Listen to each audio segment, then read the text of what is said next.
Shalom. First and foremost, I want to start by giving all praises, glory, and honor to Yahweh, Bahashem Yahweh Shai, Bahashem Rakah HaKodash. Double honors to the elders and the apostles of Great Millstone who rule well and teach well, and peace and blessings to the hopeful elect pushing this word with all truth, righteousness, and sincerity. Shalom, shalom. This is your brother Quan Wild through the Great Millstone Charlotte Camp, coming with another quick lesson through the spirit and power of Yahweh Bahashem Yahweh Shai. And I just wanted to do a quick land back right off this video the Elder Menata Zakba did, right, in regards to these people claiming that there's no prophecy in the books of the law, right, because we understand that the Bible as a whole is a book of prophecy, right? The whole scriptures are prophetic, but these people, these Christians, right, these naysayers, they want to search and find, right, and try to create these excuses, right, as to why there's no prophecy, right, in Genesis, in Deuteronomy, right, in Numbers, in Exodus, right, in Leviticus even, right, and we can tie all these things too, right, as I'm gonna grab here, right, this Yahweh Shai is spoken of throughout the totality of the Old Testament, man, right? Going back into the Torah, right? So Yahweh Shai is being mentioned of in all these books, and when you go, let me get this real quick before we play the video. In Revelation 19 and 10, it's Revelation 19 and 10 reads, "And I fell at his feet to worship him, and he said unto me, See thou do it not. I am thy fellow servant, and of thy brethren that have the testimony of Yahweh Shai," right? So those who speak of Yahweh Shai worship the Most High, for the testimony of Yahweh Shai is the spirit of prophecy, right? So Yahweh Shai being the spirit of prophecy, right? Him being spoken of and throughout the totality of the scriptures is a sign that the book is prophetic in itself, man. Right, the volume of, actually, let's get that real quick. Let me go back to that Hebrews. Right, the volume of the book is Yahweh Shai. This is Hebrews 10 and 7. It reads, "Then said I, lo," Salakia. "Then said I, lo, I come in the volume of the book. It is written of me to do thy will, O Yahweh Shai." Right, so the totality, right, that word volume going into the total sum, right, of the scriptures, right, is written of Yahweh Shai, which means this is a book of prophecy, man, right? You go to John 1st chapter, it talks about him being, the Word, right? John 1 and 1. "In the beginning was the Word, and the Word was with the power, and the Word was a power," right? And that power is who? Yahweh Shai, right? That first spirit. It says the same was in the beginning with the Most High. All things were made by him, Yahweh Shai, and without him was not anything made that was made. In him was life, and the life was the light of men.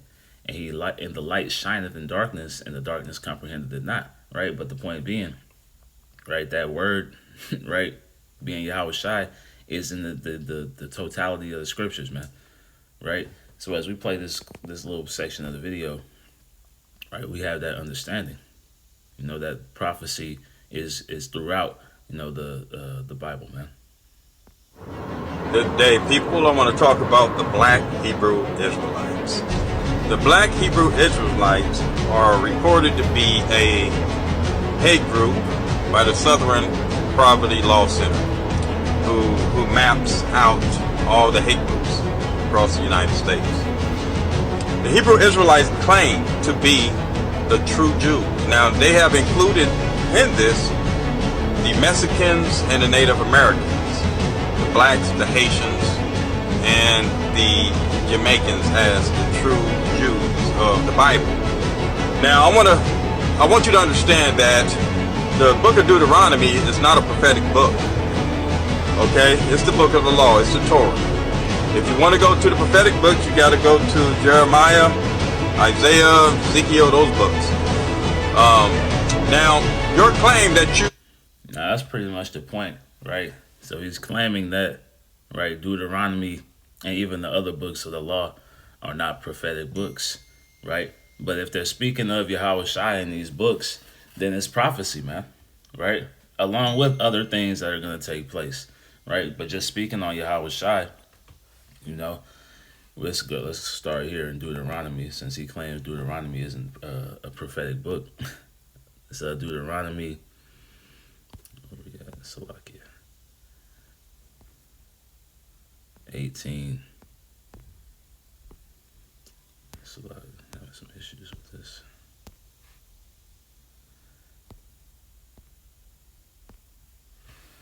Deuteronomy 18. We'll start in verse 15. It reads, "And the Lord Yahweh Shemel Shai, thy power will raise up unto thee a prophet from the midst of thee, of thy brethren, like unto me." Who is speaking in this scripture, right, is Moses, man, right? So Moses was a prophet, and things that Moses wrote were prophetic. You know, even he brought out Deuteronomy 28. You know, and speaking of, you know, us going into captivity for our disobedience, right? You know, he tried to use that as an example. You know, but these things are things that have all happened, man, right? And then there's still prophecies that are still taking place right now, man, right? As the elder Menachem Zakba said in his lesson, right? Just because it happened once doesn't mean it won't happen again, right? It's like it. But continuing on, verse 15. And the Lord thy power will raise up unto thee a prophet from the midst of thee, of thy brethren, like unto me. Unto him ye shall hearken. So you have to listen, right?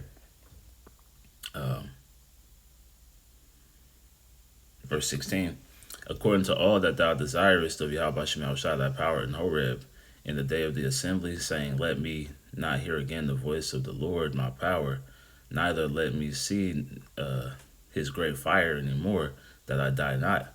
And the Lord said unto me, They have spoken, and they have well spoken that which they have spoken.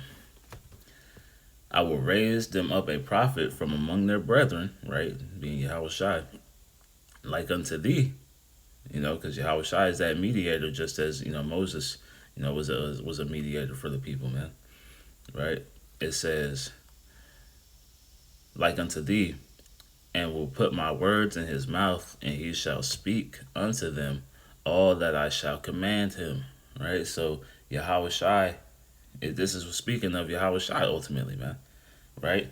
Let's go to, you know, the fulfillment of that here in Acts, 3rd chapter.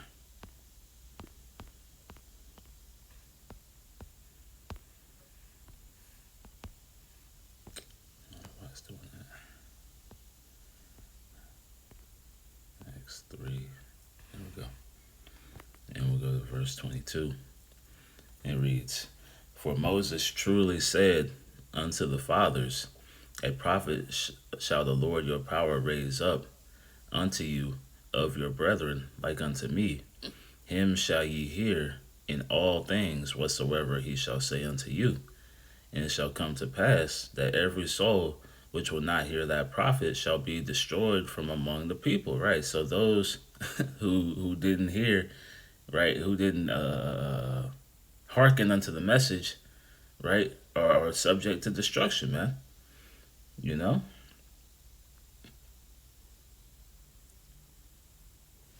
Even going into, if we read down, let's keep going. Because getting to the point in verse 26, it says, starting in verse 23, And it shall come to pass that every soul which will not hear that prophet shall be destroyed from among the people.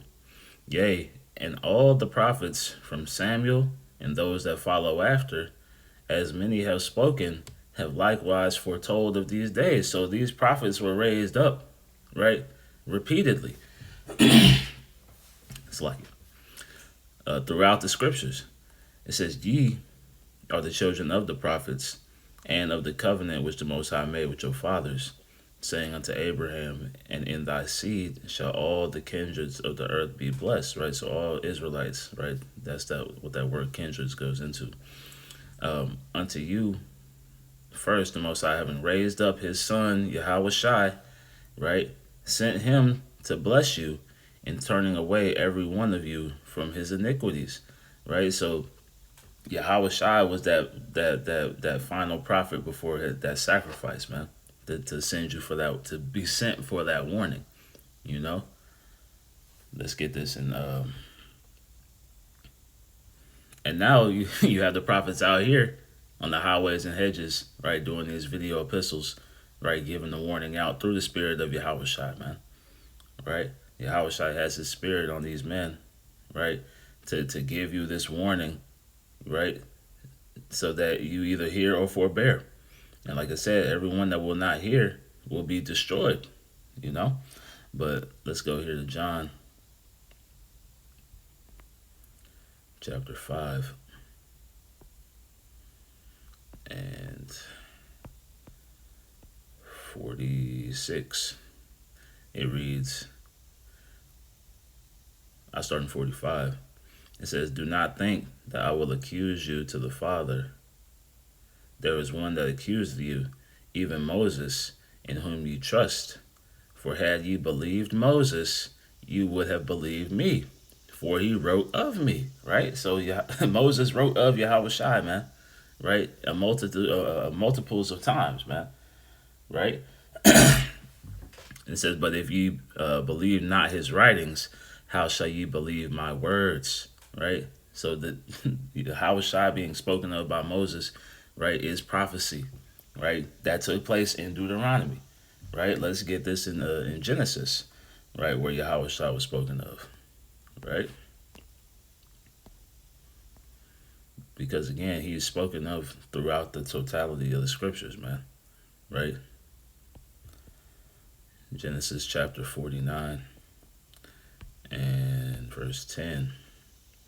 It reads, the scepter shall not depart from Judah, nor a lawgiver from between his feet, until Shiloh come, and unto him shall the gathering of the people be, right? So that power, right, going into that scepter is not going to leave, right, the house of Judah, right? Meaning that the king of Israel is the head is always going to be, you know, of the seed line of Judah, man, right? And even going further, right, through the lineage of David, right? And Shiloh, right, going into that peace, right, is Yahweh Shai, man, right? Let's get this here, just to make the connection. Luke 1 and 32. It reads, he shall be great, and he shall be called, actually I'll start in 31. It reads, and behold, thou shalt conceive in thy womb, and bring forth a son, and shall call his name Yahweh Shai, which that in itself, right, is a cut to, you know, that virgin birth, you know, narrative and doctrine, man, right? Because for conception to take place, it takes, you know, the seed of the man, right? It says, he shall be great, and shall be called the Son of the Highest. The Lord power shall give unto him the throne of his father David, right? So his father, right, going into him being a part of that seed line, and David was what? A Judite, man, right? Let's get this. Revelation 5 and 5. It reads, and one of the elders saith unto me, weep not. Behold, the Lion of the tribe of Judah, the root of David, hath prevailed to open the book and loose the seven seals thereof, right? But going to the point, the root of David, man, right? He's of the seed line of David, right? He's gonna carry that scepter, that power, right? It's gonna continue, right, in his hands, man, right? Let's get. Actually, let me see something.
Yep. This is Micah chapter 5 and verse 2. It reads, "But thou, Bethlehem Ephrathah, though thou be little among the sands of Judah, yet out of thee," that's like little among the thousands of Judah, "yet out of he," it's like Salakia, "yet out of thee shall he come forth unto me, that is to be ruler in Israel, whose goings forth have been from old, from everlasting," man. Right? Being Yahweh Shai. Right? That's Yahweh Shai that's being spoken of, and this is, right, Old Testament, right? So this is prophecy of, Yahweh Shai is coming, right? But it can be connected to, back to the books of the law in Genesis, man, right? Or the Torah, rather. Let's get this here.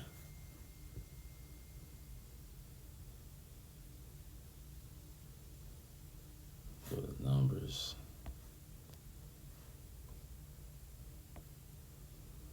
Because again, the point of this video, right, is that Yahweh Shai being the spirit of prophecy, right, and being the volume of the book, is understanding that the book is of prophecy. The totality of the scriptures is prophecy, man. This is Numbers 24 and verse 17.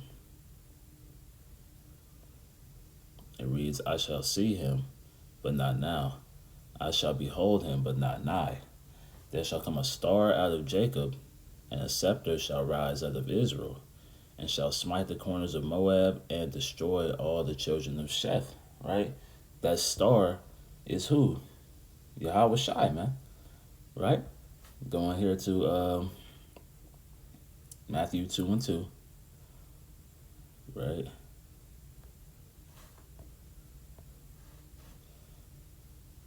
Matthew chapter 2 and verse 2, saying, "Where is he that is born King of the Jews?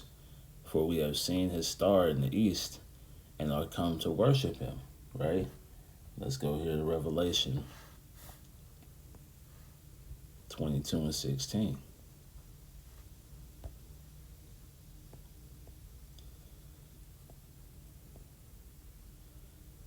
This is Revelation 22 and 16. "I, Yahweh Shai, have sent mine angel to testify unto you these things in the churches. I am the root and the offspring of David, and the bright and morning star." Right? So these things are all connections to Yahweh Shai, man. Right? Even you go into, and this will be the last one, right? Going through Exodus, going through Leviticus, right? We're speaking on the Passover, right? We're speaking on that unblemished lamb, right? That's Yahweh Shai that's being spoken of, man, right? Now, it wasn't speaking directly of him, but we know his sacrifice, followed that same the same practice, man, right? So I just grabbed let me see.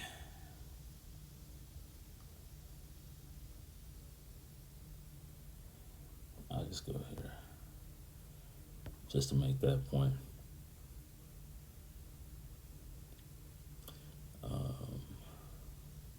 Leviticus 4.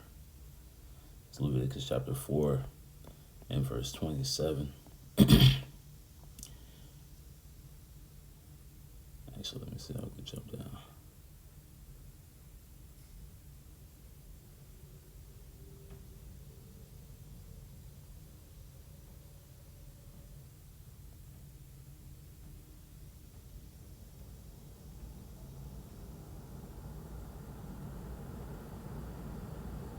Yeah, it's Leviticus 4:27. "And if any one of the common people sin through ignorance, while he doeth somewhat against any of the commandments of the Lord concerning things which ought not to be done, and be guilty, or if his sin which he hath sinned come to his knowledge, then he shall bring his offering, a kid of the goats, a female without blemish, for a sin which he hath sinned, and he shall lay his hand upon the head of the sin offering, and slay the sin offering in the place of the burnt offering, And the priest shall take the blood thereof with his finger, and put it upon the horns of the altar of the burnt offering, and shall pour out all the blood thereof at the bottom of the altar. And he shall take away all the fat thereof, as the fat is taken away from the off the sacrifice of peace offerings. And the priest will burn it upon the altar for a sweet savor unto the Lord. And the priest shall make an atonement for him, and it shall be forgiven him. Right. So this is the that lamb without blemish, man. Right.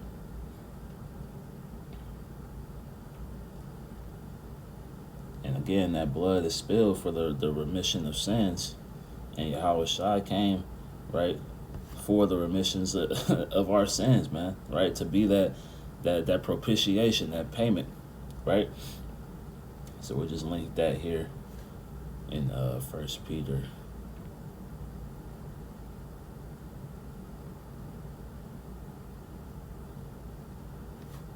1 and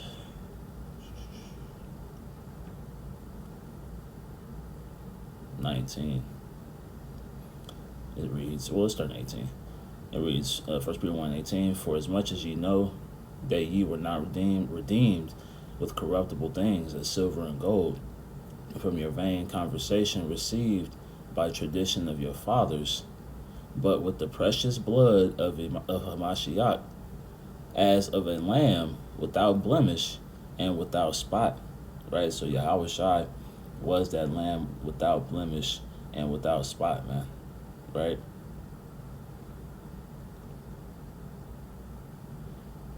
And that's why that sacrifice was made. But it's speaking of that same sacrifice taking place in Leviticus, man. Right? So that's pretty much the point. Just connecting, right? The book of prophecy, right, being the totality of the scriptures through Yahweh Shai, man. Right? You know, he's the volume of the book, and the testimony of Yahweh Shai is the spirit of prophecy. And he's spoken of, right, throughout the scriptures, man. Right, his coming, right, his sacrifice, him being established as that ruler of Israel, right, has been spoken from beginning to end, man. You know, so Lord willing, I was edifying through the spirit and power of Yahweh Shem Yahweh Shai. I want to close by giving all praises, glory, and honor to Yahweh Ba'ashem Yahweh Shai Ba'ashem Rakah HaKodash. Double honors to the elders and apostles of Great Millstone who rule well and teach well, and peace and blessings to the hopeful elect pushing this word with all truth, righteousness, and sincerity. Shalom, shalom. Kwame Yasharallah and the Bible Ball. Shalom.